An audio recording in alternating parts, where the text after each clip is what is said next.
Assalamualaikum warahmatullahi wabarakatuh. Halo Wargi. Selamat datang dan selamat bergabung di podcast Turada, yang mana pada edisi kali ini Agis berkesempatan untuk memandu podcast bareng dengan sosok narasumber yang sangat hebat dan spesial. Dan kita ngobrol santai seputar dunia pendidikan, inovasi belajar, juga inspirasi dari para pelaku pendidikan. Yang mana hari ini Agis juga nggak sendirian karena ditemenin langsung oleh Dr. Jaja Jalaluddin ya Pak. Yap. Dr. Jaja Jalaluddin MPD CPS C GMC selaku Ketua Yayasan Edutama School dan didampingi dengan Kang Sabik Khairat SPD yang selaku Ketua PMB Edutama School, yang mana hari ini sudah bergabung. Dan selamat datang Bapak, Kang, di podcast Turada. Dan mohon maaf aku agak bindeng Ya, karena memang lagi musim hujan gini ya. sama berarti. Sama ya. Cuman tadi aku agak meriang sih Pak. Meriangnya bukan karena flu, tapi karena mau ngobrol bareng dokter. Jadi aku agak grogi gitu. Cuman tadi pas dibilang bawa etong aku semangat gitu. Gitu ya. Dan hari ini Mitra Agi sudah bareng dengan Ketua Yayasan dari Edutama School dan juga Ketua PMB-nya. Ya, Bapak sebelumnya nih boleh dong Pak diberitahu dulu Edutama School itu adanya di mana. Lalu juga tadi ya Pak, luasnya yang sangat luas itu ada berapa hektar? Ya, mungkin boleh Pak diberitahu dulu. Baik, terima kasih Mbak. Mitra Turada sampaikan bahwa Edutama School ini adalah lembaga pendidikan. Ya, jadi kami mengambil peran untuk membantu negara dalam mencerdaskan kehidupan anak bangsa, yaitu dalam bidang pendidikan seperti itu ya. Edutama sendiri berada di Cilamaya Wetan yang tidak jauh dari kecamatannya, ada di jalur jalan provinsi seperti itu. Jadi di depan jalan ya. Terkait luas tadi memang pengembangan ini baru TK, SD, dan tahun ini akan ada SMP seperti itu. Mungkin kedepannya akan kita siapkan lagi jenjang pendidikan berikutnya. Begitu Pak. Iya. Pak, ini kan sekolah Edutama School ini memang kalau dilihat sih sepertinya pembelajarannya, metodenya cukup unik. Lalu juga memang sesuai perkembangan zaman. Nah, Bapak sendiri sudah ada bergabung dengan Edutama School ini sejak kapan Pak? Edutama School ini memang kami yang konsep kebetulan kami sangat fokus di bidang pendidikan seperti itu ya. Yang menjadi kekhususan kami adalah bahwa kami sangat concern, sangat fokus terhadap tumbuh kembang anak. Makanya kami mengambil tingkatan pendidikan anak usia dini ya, TK gitu ya. Karena bagi kami tingkat pendidikan usia dini ini, TK ini sangat menjadi modal utama dalam tumbuh kembang anak untuk periode-periode berikutnya. Jadi golden age-nya ada di sinilah seperti itu. Sebagai pondasi dasar untuk menguatkan karakter anak-anak kita semuanya seperti itu. Ya. Jadi Bapak sudah dari tahun berapa nih ada di sini?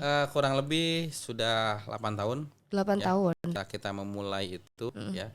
Karena ketika TK sudah punya lulusan, kemudian kita lanjut ke SD. SD pun sama seperti itu. Wow, berarti sekarang lagi pengembangan SMP ya Pak? Ya, sekarang lagi pengembangan SMP, tahun ini SMP. Sejak dari nol, berarti Bapak sudah bergabung di sini ya? Ya, kebetulan kita foundernya Pak. Gitu. Foundernya, aduh, makin deg-degan dong saya. Kebetulan kita foundernya gitu. Berarti Pak memang merintis dari nol yes. banget. Dari konsep, dari yang tadi disampaikan, dari metode pedagogisnya kita siapkan betul-betul begitu. Ya. Tapi ini Pak, aku penasaran banget nih. Ya. Aku kan dari komunikasi. Siap. Cuman aku emang interest banget sama dunia pendidikan. Yes. Nah, apa yang Bapak bikin menginisiasi untuk bikin sekolahan gitu? Iya. Ini tidak lain adalah kita ngambil tanggung jawab sosial ya Mbak ya. Karena kan dalam hidup ini kita punya tujuan, kita juga punya pilihan gitu ya. Jadi ini kita ambil sebagai tanggung jawab sosial kita. Ya, kita punya peran apa terhadap negara seperti itu. Karena kan Pak Soekarno sendiri mengatakan ya kurang lebih sebetulnya dari salah satu presiden Amerika sih ya, gitu kan. Jangan tanya apa yang kita berikan, jangan tanya apa yang negara berikan kepada kita, tapi tanyakan apa yang kita bisa berikan kepada negara gitu. Nah, saya terkagum-kagum dengar ya. Saya ngambil peran itu ketika kita punya kesempatan, kita merintis lah. Dan ini di kampung loh Mbak gitu. Ya itu, makanya tadi tanya di awal ini tuh ada di mana gitu kan? Di kampung, tapi konsepnya saya pikir bisa diskusi lah dengan teman-teman perintis di kota seperti itu. Betul Pak, karena tadi aku pikir aku nggak expect ada di Cilamaya Wetan gitu, makanya tadi di awal aku tanya ada di mana. Untuk reminder nih untuk para pendengar juga. Pikirnya nanti ada di Galuh Mas kah, di mana kah? Ini ada di Cilamaya Wetan loh Mitra ya. Keren sekali, keren. Dan untuk Kang Sabik sendiri sudah bergabung menjadi guru ya. Guru SD. Guru SD. Guru SD sudah berapa lama Kang? Dari tahun 2022 Kak. 2022. Nah untuk pengalaman sendiri Kang, ini kan berarti udah mau jalan 3 tahun ya. Sejauh ini kan berarti Akang juga menemani Bapak untuk perkembangan di Edutama School sendiri. Sejauh ini apa sih Kang yang Akang bisa lihat dari perbedaan adik-adik yang sekolah di Edutama School atau dengan di sekolah lainnya gitu? Pasti kan ada perbedaannya ya, melihat fasilitas yang ada gitu. Yang sudah pasti terlihat jelas gitu ya kayak dari metode paling nggak kayak dari metode pembelajaran di kita itu kan menggunakan beberapa metode seperti halnya yang saya ampu sendiri ada mata pelajaran tahsin tahfiz ataupun Al-Quran gitu ya, memperbaiki bacaan Al-Quran, menghafal Al-Quran itu sendiri menjadi acuan kita juga untuk murid-murid kita. Jadi untuk metodenya tersendiri itu kita mempunyai target tersendiri Kak. Targetnya seperti apa? Targetnya adalah kita mulai dari SD, kita ngomongin SD sekarang ya. SD itu dari awal surat juz 30 itu nanti tuh makin naik itu sampai kelas 6 itu kan selesai juz 30. Targetnya paling seperti itu. Iya. Nanti ketika kita sekarang ada rencana SMP, SMP itu lanjut Kak. Lanjut hafalannya lanjut ke juz lagi selanjutnya. Kemudian di samping tahsin tahfiz juga kita Tasmi ya. Iya, ada program per semester, ada 6 bulan sekali itu program Tasmi. Tasmi itu kayak layaknya diuji. Teman-teman gitu. kecil kita itu diuji, ada ujiannya. Ujiannya seperti apa nanti dites bacaannya, udah fasih apa belum, seperti itu. Hafalannya udah sampai target apa belum. Ketika yang udah sampai target, memenuhi target itu, nanti kita naik ke kelompok selanjutnya. Ada beberapa kelompok, yang kelompok pertama itu yang hafalan dari surat sekian sampai sekian. Nanti ketika udah memenuhi syarat dan dites itu lulus, dianggap lulus gitu. Nanti masuk ke kelompok selanjutnya dan akan menghafal yang lebih lagi. Seperti itu. Gitu ya. Iya. Saya sih agak deg-degan dengernya Pak. Untung waktu saya belum ada. Oke Pak, langsung aja nih Pak. Tadi kita udah ngobrol latar belakang ya Pak, tentang Bapak juga Akang. Langsung ke Edutama School-nya sendiri Pak. Sebenarnya konsep dari Edutama School ini tuh sebenarnya seperti apa sih Pak? Jadi gini, kita kalau ngomongin konsep background ya artinya tidak terlepas dari visi misi sekolah. Betul. Kita bicara visi misi sekolah itu beriman, berilmu, beramal. Beriman sebagai pondasi landasan hidup kita, kemudian ilmu sebagai jalan, kemudian amalnya itu adalah bagaimana mengamalkan iman dan ilmu tersebut, seperti itu. Ya, itu background kita. Kemudian dalam langkah pembelajarannya, kami sebetulnya mulai fokus pada brain, pada otak anak-anak kita, gitu ya. Karena manusia ini kan istimewa, anak-anak kita itu istimewa, nggak seragam seperti itu. Generasi sekarang apalagi ya, Pak. generasi sekarang, gitu kan. Nah, kita pembelajaran pun mulai fokus dengan salah satu metode lah. Jadi si anak ketika SD di kita itu sudah dipetakan. Ini anak ini kecerdasannya apa? Anak ini kecerdasannya apa? Anak ini kecerdasannya apa? Jadi berbeda-beda. Dan pola pembelajarannya pun pasti akan berbeda seperti itu, ya. Ini tentu menjadi perhatian juga untuk guru-gurunya. Jadi bukan hanya gurunya yang belajar, bukan hanya siswanya yang belajar, gurunya pun belajar. Karena buat kami kalau guru berhenti belajar, berhenti mengajar begitu. Ya, artinya update dari guru sendiri kita laksanakan tiap 3 bulan sekali seperti itu. Oh, ada evaluasi. Ada. Wow. Kita upgrading guru 3 bulan sekali seperti itu. Ya. Baru denger lah kayak Pak ada guru yang diajarin lagi ya. Ya, udah menjadi guru pun masih harus belajar harus ya Pak. Belajar. Jadi si pemetaan anak ini berdasarkan mesin kecerdasan otak tersebut gitu. Apakah ini jenisnya gennya apa? Itu ya, Pak ya. Berdasarkan genetiknya itu gitu. Sehingga akan menentukan potensi dominannya yang mana nih. Gitu. Makanya ini berintegrasi sebetulnya ya. Kalau SD itu menemukan potensi, nanti pas SMP itu melejitkan potensi. Nah, itu gitu. dia Pak. Ya, karena betul. di kami soft skill juga kita masuk ke dalam ekskul ada ekskulnya. Ada ekskul public speaking diajarkan di kita. Makanya kalau acara anak-anak yang jadi MC. Anak-anak yang jadi MC. Ketika kita kenaikan kelas di CGV, Pak Bupati hadir itu, anak-anak yang jadi MC. Aku merinding. Anak-anak kelas 5 waktu itu jadi MC. Kelas 5 SD sudah jadi MC iya, yang jadi bupati. Iya. Itu prestasi sih Pak ya.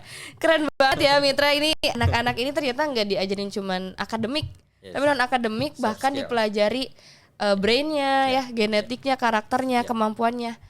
Ini satu hal yang harus diapresiasi sih Pak di dunia pendidikan, karena memang sejauh ini apa yang saya tahu nih Pak, mohon dikoreksi kalau salah ya. Karena banyak SD yang sekolah pulang, nanti pas SMP adik-adik ini biasanya bingung Pak nih. Karena waktu SD-nya nggak ada wadah untuk mengembangkan hobi ya Pak ya. Nah itu terjadi berarti banyak di lingkungan Bapak, akhirnya Bapak berinisiasi begitu Pak. Betul, makanya konsepnya itu kita dari gerbang aja SOP udah jalan. Wah, apa Pak dari misalnya? Gerbang aja SOP udah jalan gitu kan, dari sisi penghantaran itu udah bebas anak itu dari orang tua. Jadi pas udah masuk udah nggak ada orang tua. Bahkan termasuk TK juga gitu. Makanya ketika Pak Gubernur mengatakan ibu nggak boleh nungguin, ya kita udah dari dulu nggak boleh. Bahkan kalau ada di depan sekolah tuh, udah kita tertibkan lah ya. Kita tertibkan gitu, seperti itu. Sebelum Pak Gubernur Bapak udah melaksanakan duluan ya? Karena kan Pak Gubernur sangat mengerti potensi kalau ibu-ibu ngumpul bagaimana begitu. Nanti yang ada timbul ya, segala timbul lah intinya. Wah, Masya Allah. Cuman tadi Mbak yang itu kan kita jam masuknya itu kan dari jam 7:30. 7:30 sholat duha, nyanyi lagu nasional, belajar kurikulum nasional, makan siang, sholat zuhur berjamaah. Tadi duha disebut belum? Udah. Belum ya? Pagi ya, sholat duha. Ya. Sholat duha, terus makan siang, sholat zuhur, terus tidur siang. Oh, tidur siang. Ada tidur siang. Udah kayak di Jepang loh ya Pak ya. Tidur siang, nanti para wali kelasnya mendampingi di sana. Tidur siang, habis tidur siang baru kursus sama ekskul. Jadi kita mengkolaborasikan itu. Jadi anak-anak terbiasa produktif begitu ya Pak ya. Ya. Manajemen waktunya sudah dilatih. Dan itu dari kelas 1. Dari kelas 1. Berarti sejak dimulai pun sudah begitu Pak? Sudah begitu. Dari mulai kita, makanya ada pelajaran ganti baju anak kelas 1. Hah? Ganti baju ada pelajarannya? Iya, enggak, jadi si anak itu setiap hari kan bawa salin. Oh iya. Jadi di kelas itu ada locker. Ada lockernya? Ada locker masing-masing gitu kan. Jadi kenapa kita harus salin? Itu kan buat anak kelas 1 pelajaran yang sulit. Kadang lucunya begitu. Kadang pakai baju kebalik gitu kan. Anak kelas 1. Kancingnya di belakang kelas 1 gitu kan. Celananya masih kebalik-balik ya, kadang ketukar bajunya. Ya betul. Termasuk makan juga kan. Makan bersama, jadi ada yang bawa apa saling tuker. Itu kurang lebih. Itu sejak 8 tahun yang lalu berarti Pak. Aku malah belum kepikiran Pak. Ditunggu main selama. Ditunggu nanti kalau aku mau masukin anak aku sekolah ya 10 tahun lagi mungkin ya, aku bisa calling ya Pak. Nah tadi membahas soal evaluasi guru. Ya. Kang Sabik sebagai salah satu guru, deg-degan gak sih tiap 3 bulan dievaluasi? Gimana tuh Kang? Ya nilai plus ya kayak. Oh nilai plus iya, ya. paling nilai plus bagi guru-guru yang berada di Edutama School itu. Karena emang seperti tadi Pak Dokter bilang, kan kalau guru berhenti belajar, ya udah berhenti ngajarnya. Betul. Dan gitu kan kita harus apa ya namanya? Upgrading. Upgrade iya, ya. betul. Upgrading yang kita pengennya anak-anak gak cuma kita upgrade tapi kitanya sendiri juga harus upgrade paling seperti itu. Jadi grow up together gitu Iya, ya. betul. Kalau kata anak zaman sekarang semua partner itu harus grow up together Pak, termasuk relationship. Ya. Nah Pak, tadi ngomongin soal ada locker lah, ada tadi ya rundown ya kita bilang ya, jadwalnya ini sudah sangat teratur. Fasilitas dan keunggulannya atau program-program keunggulan yang aku lihat sih banyak banget ya Pak. Ini ada apa aja sih Pak? Mungkin Mitra pengen tahu di rumah. Kalau ini bukan kata saya kutip ya. Kebetulan kita akreditasinya A, Mbak. Masya Allah. A, ya. Dan asesor sendiri agak kaget ketika masuk Edutama. Wah ini sekolah serius nih gitu kan. Gitu. Karena kita punya auditorium. Sudah ada auditorium. Cuman karena kita edu namanya jadi auditorium. Iya. Itu tempat untuk ekspresi anak-anak gitu. Untuk kreativitas anak-anak. Kadang kan kita kalau diliatin orang kan muka kita berasa tebel ya. Gugup apa. Nah itu kadang untuk uji public speaking itu di sana. Melatih percaya diri. Yes, seperti itu. Yang nontonnya kan di atas. Dianya di bawah gitu. Mungkin nanti bisa dilihat gambarnya. Atau ada gambarnya. Iya nih. Di PPT-nya nih aku slide banyak banget gitu ya. Programnya memang banyak kita. Programnya banyak. Termasuk di bulan ini di akhir kita punya program namanya EduCamp. EduCamp. Apa nih Pak? Kemah kah? Kemah. Jadi anak-anak camping di luar sekolah. Tapi masih di wilayah Karawang. Kita sekarang kolaborasinya setiap EduCamp itu dengan kecamatan. Oh iya. Jadi kita memperkenalkan pemerintahan ke anak-anak seperti itu. Pemerintahan ke anak-anak? Yes. Wah keren sekali dari Pak. Anak kelas 1 sampai anak kelas 6. SD lo ya? SD. Ikut nge-camp. Dan tendanya tenda camping yang sekarang lah gitu. Yang modern ya. Modern. Gitu. Kita siapkan berapa tenda Mister? 25 ada ya? 25 tenda. Dan ya di sini juga tertulis kalau misalkan ada outbound ya, temu profesi, market day, meeting parent. Ini program yang tujuannya tuh apa Pak sebenarnya? Ada meeting parent. Nah, karena tadi potensi kita adalah menemukan potensi anak. Jadi semua potensi anak kita tuangkan dalam beberapa program. Anak yang senang berdagang, kita ada market day gitu kan. Anak yang kemudian senang tampil gitu kan, pengen dilihat orang, itu ada fashion centil show. Gitu ya. Yang centil tuh biasa. Juga gitu kan. Itu ada fashion show-nya gitu kan. Anak yang petualang kita ada EduCamp tadi ya. gitu kan. Anak yang lebih cenderung ke religi kita kan punya juga gitu. Dan memang kita sebetulnya walaupun belum muncul Islamik, logonya udah sangat Islamik. Tapi ini sudah Islamik sih Pak. Betul. Iya. Nggak, kadang kan orang sekarang masyarakat biasa menyebutnya, bukan masyarakat biasa ya, masyarakat biasa menyebutnya ITE gitu kan. Oh iya sih Pak, biasanya ITE Islam terpadu gitu ya. ITE itu apa nggak ngerti juga kan gitu ya. Taunya sekolah Islam gitu ya. Iya. Seperti itu. Betul. Nah, kita sudah menerapkan itu sebetulnya karena logonya juga dari bahasa Arab kan itu. Iya, betul ya. Itu masuk dalam rancangan jangka panjang sebetulnya. Berarti Bapak sangat matang mempersiapkan ini. Edutama School, Edutama Islamic School, Edutama Islamic Boarding School. Wow. Makanya Karawang kan belum ada boarding. Iya, belum ada. Yang murni belum ada. Sudah dirancang sejak 8 tahun lalu ya Pak. Bapak Ibu yang ada di kota bisa sekolah di Cilamaya. Nah itu boarding. Makanya jangan di Cilamaya doang Pak. Oh ke sini Pak, dibangunin juga di sini ya. Oke, dan ya tadi ngomong soal keunggulan program ya. Kang Sabik sendiri sebagai guru, ada nggak sih Kang kayak kan anak SD kadang suka susah diarahin ya. Itu ditemukan juga nggak di Edutama School? Karena saya lihat anak-anaknya berkarakter semua nih Pak. Ya, ada nggak Kak kayak gitu? Sudah pasti ada ya Kak. Ada ya, pasti ada. Ada aja. Karena kan emang karakter anak pasti beda-beda. Paling dari kita persiapannya itu kayak mengerti gimana sih karakter belajar anak. Makanya ada program genetik itu yang Oh iya betul. Yang tes genetik gitu. Nah, jadi guru-guru tersendiri pun diajarin bagaimana caranya menghadapi anak ini. Jadi itu nanti ada by data, ada datanya. Contoh A belajarnya sukanya kayak gini. Di dalam kelas itu kita kan ada beberapa teman-teman ya, beberapa teman kecil kita. Itu kan genetiknya beda-beda, sangat beda, itu berbeda sekali. Jadi gimana caranya kita tuh tahu, oh kayaknya ini sukanya nulisnya sambil tiduran nih, ini sukanya nulisnya sambil ngobrol apa segala macem. Dan intinya itu di apa namanya di kesimpulannya adalah bagaimana caranya anak paham bisa tapi dengan berbagai cara seperti itu paling nggak. bahasa cintanya. Oh bahasa cinta ada nyambung nih. ke sana. Saya soalnya pernah nangani juga anak kelas 1 yang agak susah 2 nih. Tapi udah mau ditinggal orang tua dari awal. Kita kan nggak boleh dari awal, orang tua nggak boleh mendampingi kan. Itu ada 2 orang yang sulit, 2 anak nih. Ketika saya tangani 15 menit beres gitu. Dan dia bisa masuk kelas. Ternyata Bapak juga mempraktekkan teori itu ya Pak ya. Kebetulan saya ikut trainingnya.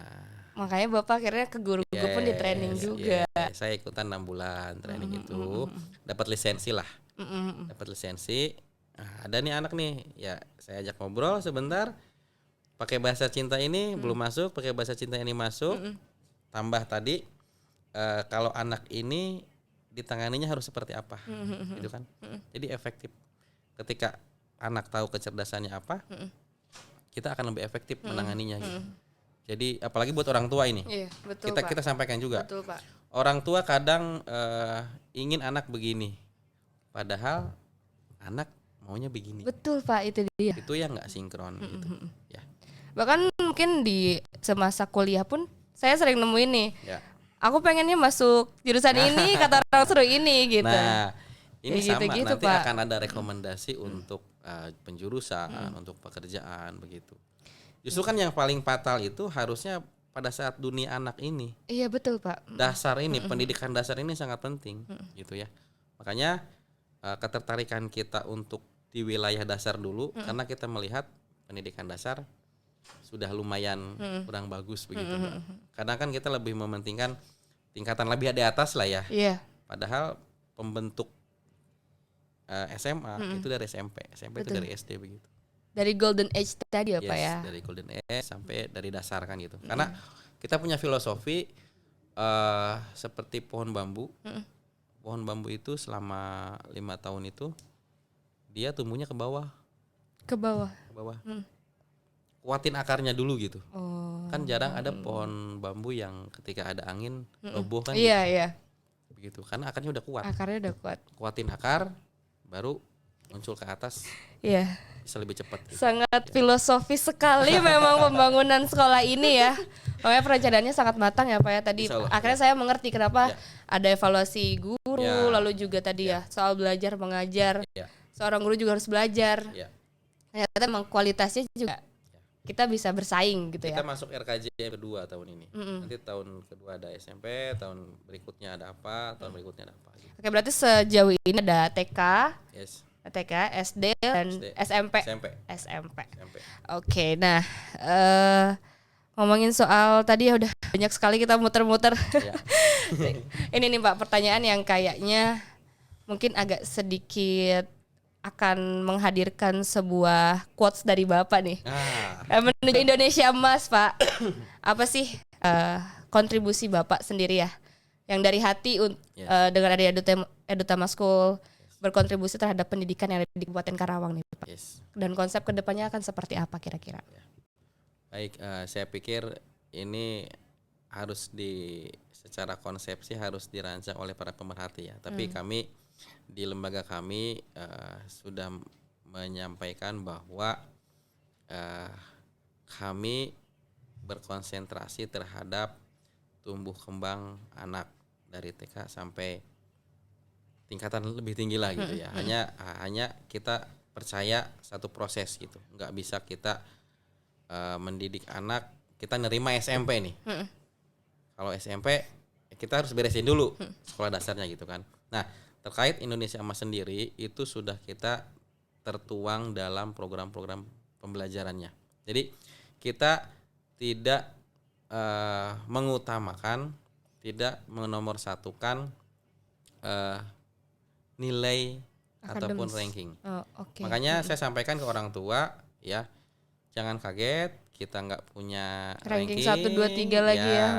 Gitu kan, karena kita menilai bahwa setiap anak istimewa, setiap anak itu punya kecerdasan masing-masing dan kita praktekkan di sini gitu ya. Makanya tadi muncul dalam program-program ya, ada public speaking, ada educamp, ada market day, ada tahsin, gitu outbound kan. juga ada Outbound, ada outing class, gitu kan, dan lain sebagainya, ada temu profesi, semua kita kenalkan ke anak-anak gitu kan, semua kita kenalkan ke anak-anak seperti itu. Nah, harapan kami ketika Indonesia memasuki usia produktif dengan bonus demografinya itu ya, anak-anak mungkin usianya sudah SMA sama kuliah gitu kan. Nah, ini menjadi dasar anak-anak, menjadi pengalaman belajar yang menyenangkan buat anak-anak. Kami di kami anak-anak insya Allah semuanya merdeka gitu ya. Makanya sampai jam 4 betah. Oh iya betul. Belajarnya sampai jam 4. Sampai sore ya. Sampai sore gitu. Dan satu lagi tadi terkait dengan basic itu. Dengan basic itu target di kami anak kelas 3, kelas 4 bacaan sholat harus sudah tuntas. Gitu kan. Karena itu tanggung jawab sekolah sebagai perpanjangan tangan dari orang tua gitu ya. Orang tua kan harusnya mengajarkan sholat. Ya. Jadi kami yang pegang. Karena ada tesnya masing-masing sholat. Iya. Ya, Mister. Betul. Gitu. Kita panggilnya Miss sama Mister. Ya, Mister. Karena ya mulai pembiasaan. Betul Pak. Kemarin rencana kita mau ke Kediri. Karena memang kita masih anak-anak SD. Ya. Terus 1 bulan di sana. Setelah dievaluasi dengan kita di yayasan, di sekolah dan di komite sekolah, di orang tua, akhirnya program untuk ke kampung Inggris akan kita laksanakan di SMP. Di SMP ada. Di SMP. Semoga diizinkan gitu ya. Ataupun kalau enggak kampung Inggris yang ada di Bandung. Yang lebih dekat. Yang lebih dekat begitu. Iya.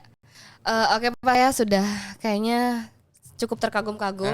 Sudah merinding berkali-kali juga dengarnya ya. Jadi mungkin langsung aja nih untuk ketua PMB kita. Mungkin boleh Kang untuk orang tua yang udah mulai tertarik nih kayaknya, atau mungkin nanti nunggu ada di Karawang Kota juga ya Pak. Mungkin boleh Kang nih PMB-nya di-spill dulu apa aja yang perlu disiapkan, lalu kemana menghubunginya.